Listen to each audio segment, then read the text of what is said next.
Following the First and Second Wars of Italian Independence in 1861, a majority of the Italian states would be joined together into one Italian kingdom, under the leadership of Victor Emmanuel II of the House of Savoy of Sardinia Piedmont. For our story, the new Regia Marina would be joined together by an amalgamation of the various Italian states' navies, but primarily the new Regia Marina would be made up of ships from the Bourbon Kingdom of the Two Sicilies and Sardinia Piedmont. Some other contributors would be the Grand Duchy of Tuscany and the Papal States, with the latter officially joining Italy in 1870. Nevertheless, on March the 17th, 1861, with the proclamation of the Kingdom of Italy, the new Regia Marina was already in existence, sort of.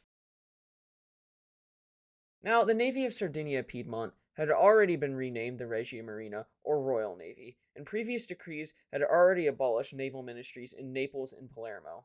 The Count of Cavour, who would be briefly naval minister for several months in 1861, would carry out measures to ensure there would be some sort of structure.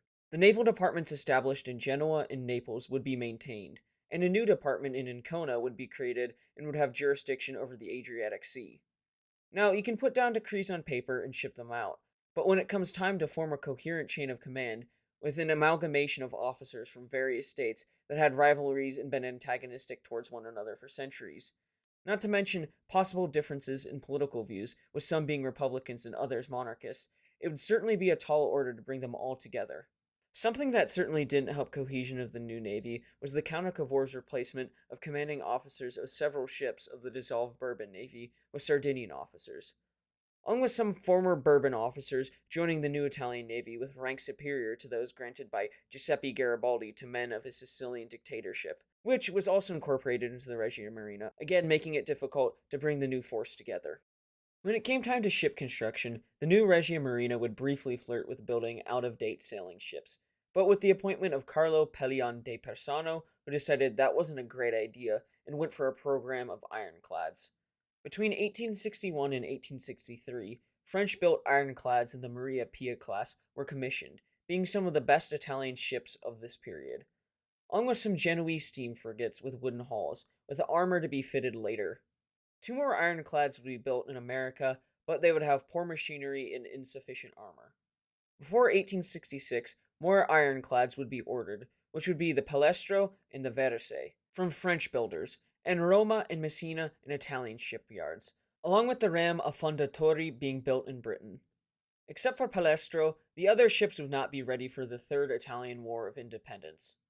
Italy as a whole would prove to lack necessary military preparedness, and especially the Regia Marina, losing to the Austrian navy led by Admiral Tegethoff in the Battle of Lissa, along with losing the ironclads d'Italia and Palestro.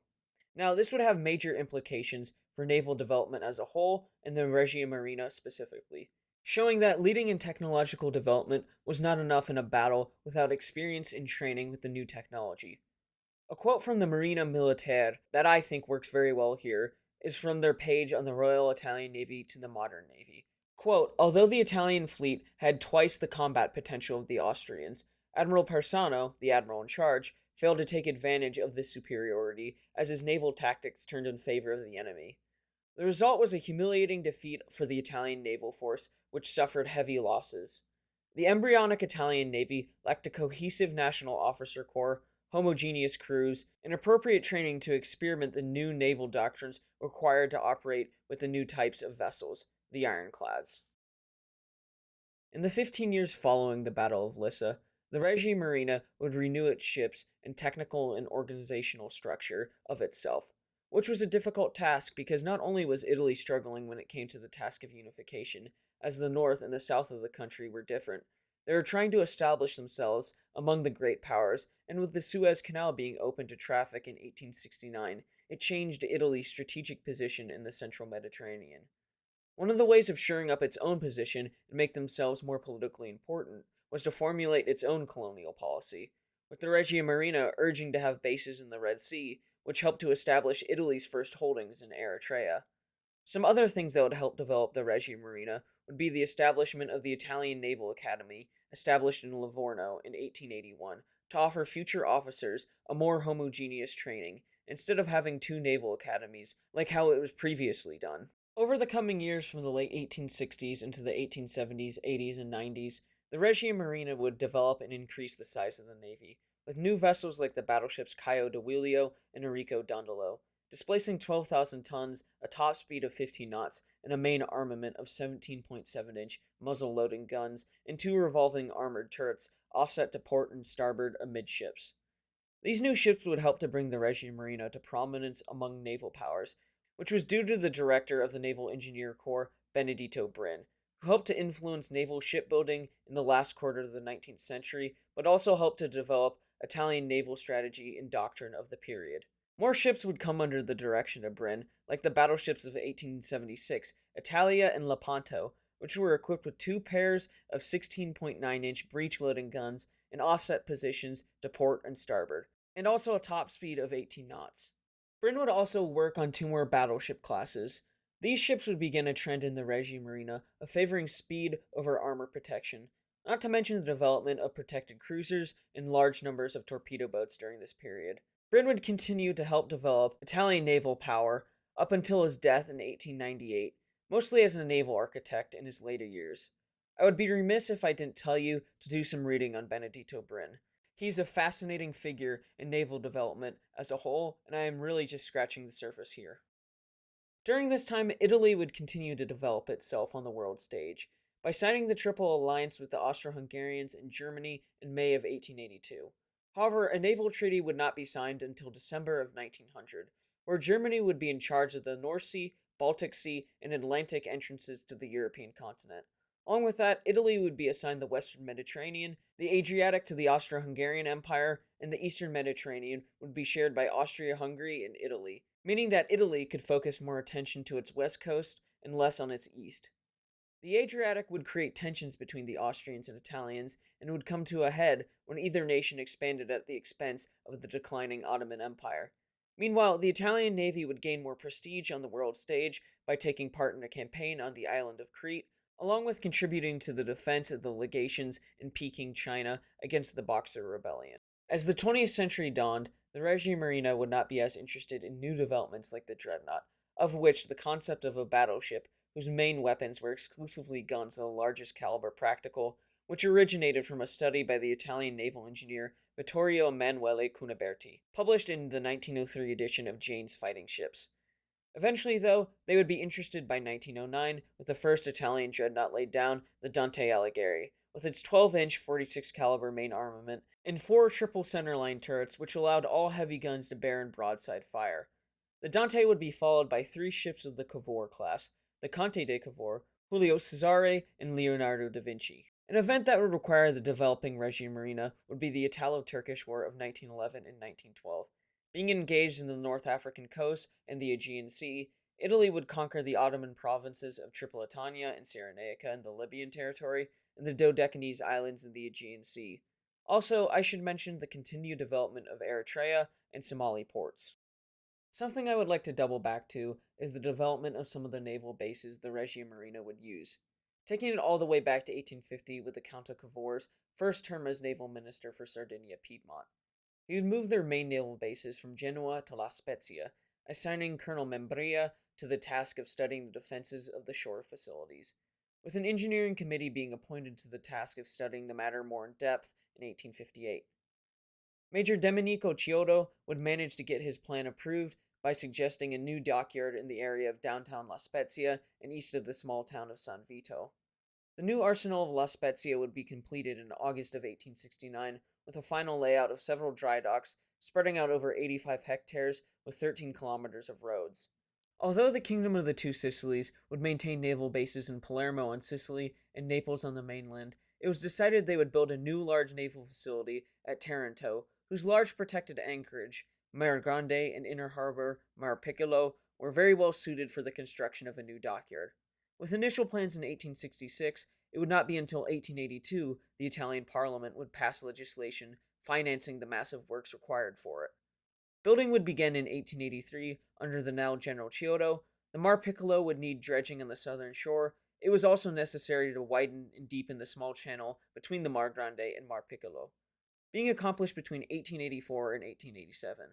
A swing bridge would also be built during this time, connecting the old town of Taranto with the new residential areas on the peninsula east of the old town and south of Mar Piccolo.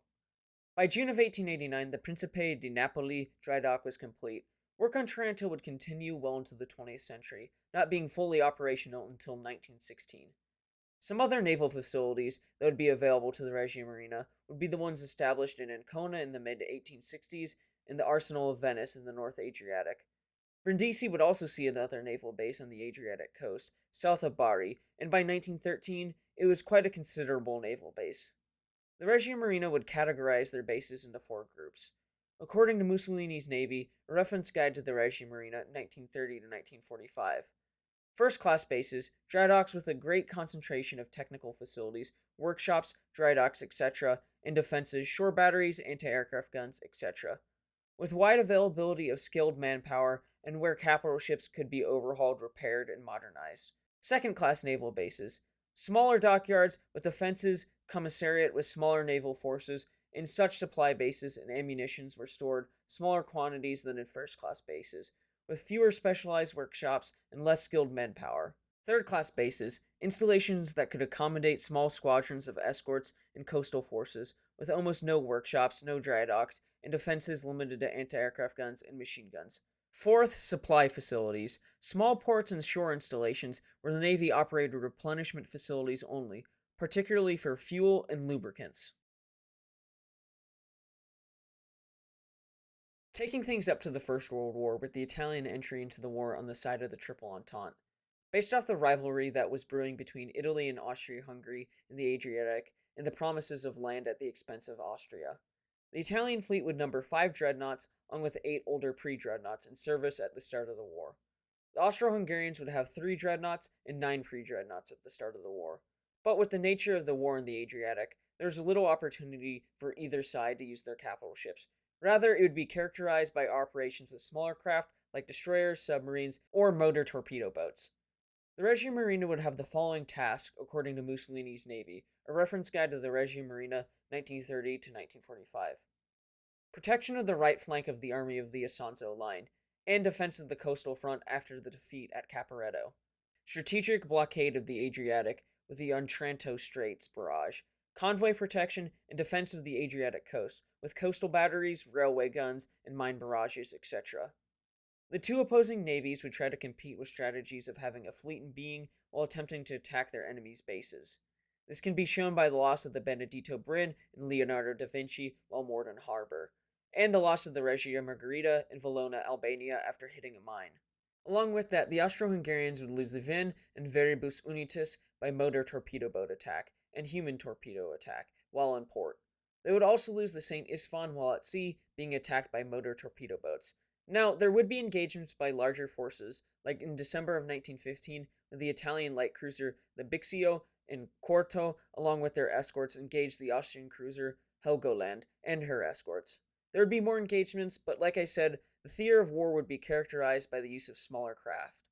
With the war over, by 1919, the Regia Marina would get to collect some war prizes, which included the battleships Tegethoff and Herzog Franz Ferdinand, and the light cruiser Admiral Spahn. Obviously, this is a pretty brief summary of modern Italian naval history, and there are plenty of YouTube channels and books that dive way deeper into these subjects, especially with me taking it from the Italian Navy's beginnings to the First World War-ish. My goal here is to introduce you, and really myself, to the Regia Marina. As viewers of this channel know, I've never really done a video on it. I think it goes without saying that I've skipped over things, especially mostly talking about capital ship development, and briefly at that. But I want to be able to talk about those other topics as the channel develops. So if there's anything I have missed, please put it down in the comments, because I'm learning new information every day, especially on this topic. I hope you've enjoyed this somewhat longer video for the channel, and I hope to do more, time permitting, of course.